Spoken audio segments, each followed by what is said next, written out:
Hey everyone and welcome back to my channel. Today we're going to be taking a first look at the new Behelit Legendary Gem. Let's go. So I'm just going to be doing a top line video for Behelit Legendary Gem today, just so that we can see the properties of this, and we'll do a quick test as well.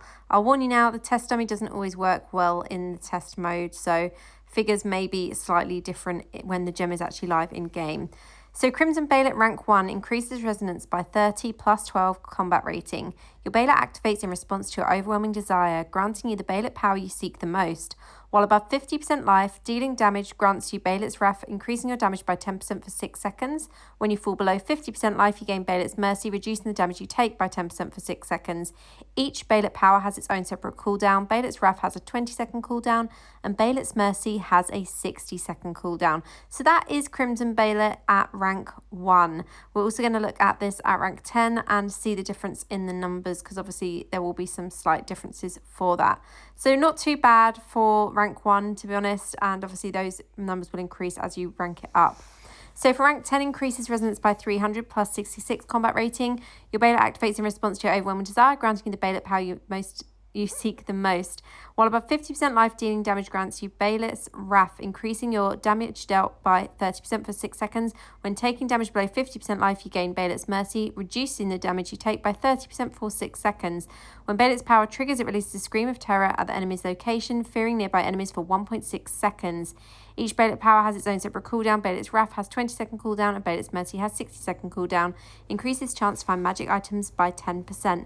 So obviously the cooldown stays the same regardless of which rank you have this gem at, but you have that increased damage done by 30% and increased damage taken reduced by 30% as well. So at rank 10, it's a pretty powerful looking gem.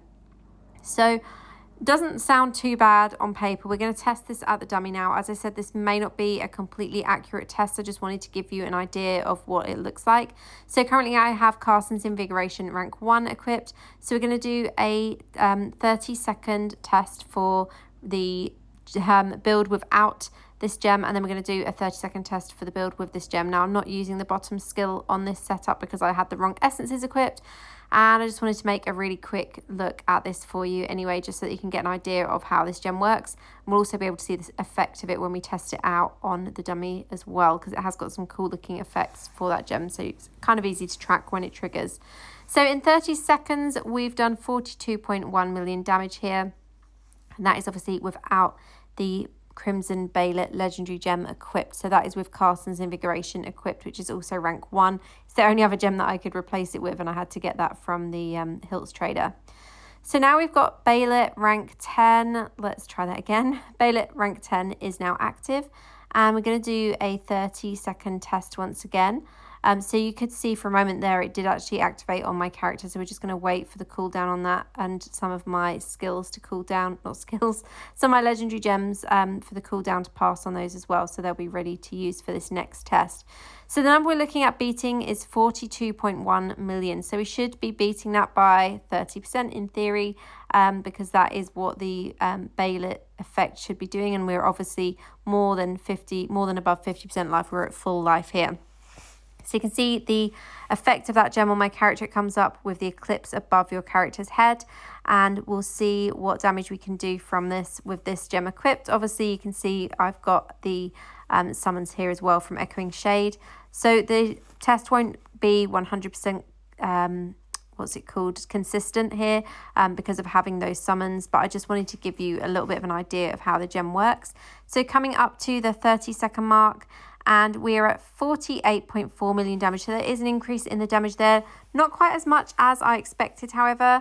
That is only, 20% increase? Not quite the 30%. So I would have expected to see just over 50 million damage in 50 million damage in that 30-second burst is what I'm trying to say. So that is what I would have actually expected to see from this. So a little bit disappointing there. Not exactly what I expected from this gem, but as I said, this is the test server. Sometimes things don't work 100% accurately in this. So it's worth testing it out if you get a copy and have it at rank 1, or if you're planning on ranking up, it's definitely worth checking that at the dummy yourself to see the damage it does. So we're now going to take a look at awakening this Behelit gem and which resonance gems are needed inside it for those bonuses.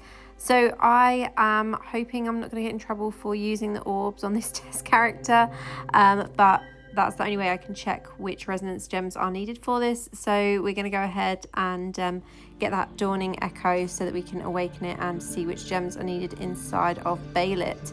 So this gem, I think there's been some mixed reviews already from some of the other creators. As I mentioned, it's probably better to test it yourself in game and check it for yourself if you get a rank 1. I don't know how I feel about it so far. Like, as I said, the results seemed a little bit underwhelming on the dummy, but it may not be tracking it absolutely perfectly. This is just a test server, so there are sometimes things that don't always work 100% perfectly. So we'll awaken this gem now on that main hand slot, and let's take a look at this in the gem resonance and see what gems are needed. So firstly, we have Unrefined Passage, which is a 1-star gem. Then we have Tear of the Comet, which is a 2-star gem.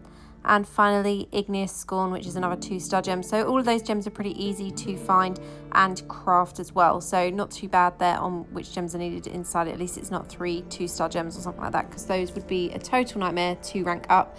And you can see the bonuses on the side here for that as well.